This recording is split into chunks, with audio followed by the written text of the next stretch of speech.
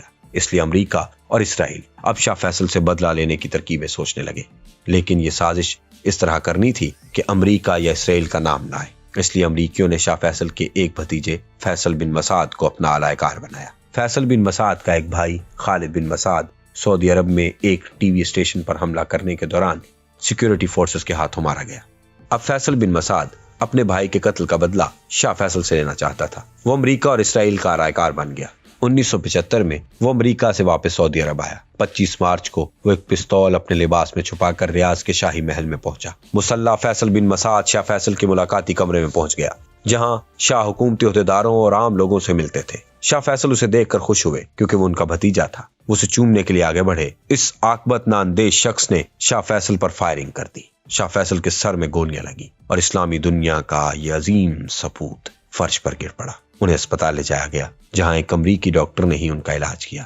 شاید یہ بھی امریکی CIA کی پلاننگ کا حصہ تھا۔ امریکی ڈاکٹر نے جلد ہی اعلان کر دیا کہ شاہ فیصل شہید ہو چکے ہیں۔ شاہ فیصل کے جنازے میں پاکستانی وزیر اعظم ذوالفقار علی بھٹو سمیت دنیا اسلام کی بڑی بڑی شخصیات نے شرکت کی۔ ان کی میت ایمبولینس میں رکھ کر آل سعود کے آبائی قبرستان میں لے جائی گئی، جسے مقبرۃ الوعود کہتے ہیں۔ یہاں انہیں اپنے والد کے پہلو میں سپرد کر دیا گیا۔ انا للہ و انا الیہ راجعون۔ شاہ فیصل تو شہید ہو گئے، لیکن ان کے قاتلوں کا آج تک نہیں پتہ لگ سکا۔ امریکہ اور اسرائیل کا پلان کامیاب رہا۔ شاہ فیصل کی شہادت کے بعد مسلم دنیا میں پھوٹ پڑ گئی اور اسلامی بلاک بھی عملی طور پر ختم ہو گیا۔ شاہ فیصل کے قریبی ساتھیوں میں ذوالفقار علی بھٹو، انور سادات اور پھر معمر قذافی بھی افسوسناک انجام سے دوچار ہوئے۔ ان سب کو بھی شاہ فیصل کی طرح اسلامی بلاک بنانے کی سزا ملی۔ ان سب لوگوں کے منظر سے ہٹنے کے بعد اب اسلامی بلاک یعنی OIC ایک ایسا فورم بن کر رہ گیا ہے جو صرف مذمتی قراردادیں پاس کرا سکتا ہے، بلکہ اب تو وہ بھی نہیں کرتا۔ امت مسلمہ آج بھی ایک ایسے لیڈر کی تلاش میں ہے جو شاہ فیصل کی طرح دشمن کی آنکھوں میں آنکھیں ڈال کر بات کر سکے۔